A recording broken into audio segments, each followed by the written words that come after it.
মহিলাসকলে বহুত দিন আত্মসহায় গ্ৰুপ বনালে আহা যোৱা কৰি আছে এইবাৰ আমি কৈছো নহয় আইসকলক লাখপতি বাইদেউ বনাব লাগিব বনিব ইচ্ছা আছে নে নাই কাৰ কাৰ নাই হাত দাঙকচোন নাই বনিব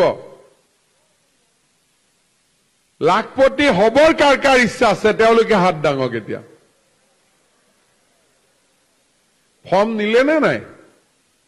ফৰ্মখন আনিলে নে নাই কালেকশ্যন কৰিলে নে নাই এতিয়া ফৰ্মখন যদি ঘৰত ৰাখি থৈ দিয়ে কামটো নহব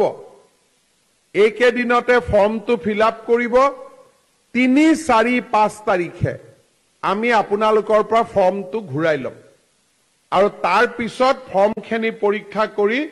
কোনবা এদিন আপোনালোকৰ বেংকত একাউণ্টত 10,000 টকা টিপলিং কৰি সোমাই দিম ঠিক আছে যেতিয়া 10,000 টকা পাব তেতিয়া গিৰিয়েকেও ক'ব দে মোক পইচা কেইটা দে তেতিয়া আপোনালোকে ক'ব নহয় এইকেইটা পইচা নলবি এইকেইটাৰ পৰা কণী পাৰিব কেনেকে কণী পাৰিব এই যিসকলে 10,000 টকা পাই ভাল কাম কৰিব তেওঁলোকক আমি 25,000 টকা দিম এই 25,000 টকাৰ 12,500 আপোনালোকে বেংকত ঘূৰাই দিব লাগিব 12,500 ঘূৰাই দিব নালাগে সেইটো আমি আপোনালোকক ফ্ৰী কৰি দি দিম 10-25 কিমান হল 35 আৰু 35,000 টকা লৈ যদি আপোনালোকে ভাল কাম কৰে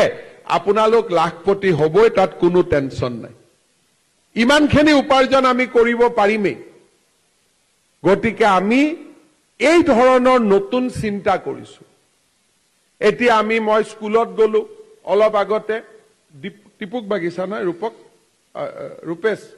টিপুকত গৈছিলো না অলপ আগতে স্কুলত টিপুক বাগিচাৰ আমি এলপি স্কুলত গলো ছোৱালীবিলাক পঢ়ি আছে ইহঁতে লাহেকৈ মেট্ৰিক পাছ কৰিব যেতিয়া মেট্ৰিক পাছ কৰিব তেতিয়া মাক বাপেকে লৰাটোকে কলেজত পঠাব নে ছোৱালীটোক পঠাব দুইটাটো পঠাবই নোৱাৰে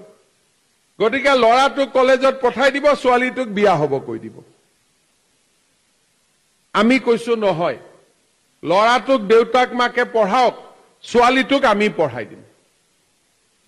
আমি আগতে কি কৰিলো এডমিশন বিনামূলীয়া কৰি দিলো এইবাৰ আমি নতুন সিদ্ধান্ত লৈছো যে যিমান ছোৱালীয়ে মেট্ৰিক পাছ কৰি কলেজত এডমিশন ল'ব তেওঁলোকক 10,000 টকা আমি বেংকৰ একাউণ্টত দি দিম আকৌ যিবিলাকে হায়াৰ সেকেন্ডাৰী পাছ কৰি ডিগ্ৰীত এডমিশন ল'ব তেওঁলোকৰ একাউণ্টত আমি 12,500 টকা সোমাই দিম আৰু যিবিলাকে ডিগ্ৰী পাছ কৰি এইবাৰ পোষ্ট গ্ৰেজুৱেটত এডমিশন ল'ব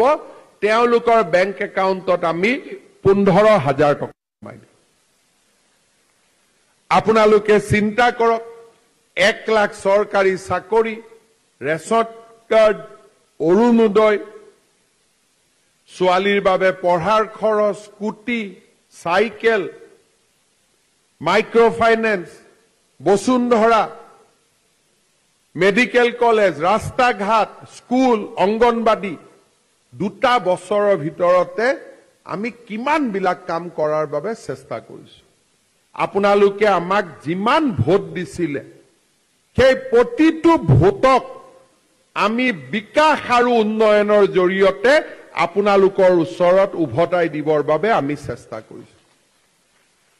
আমি আপোনালোকৰ পৰা আশীৰ্বাদ বিচাৰিছিলো আপোনালোকে আমাক আশীৰ্বাদ দিছিলে আৰু সেই আশীৰ্বাদৰ শক্তিত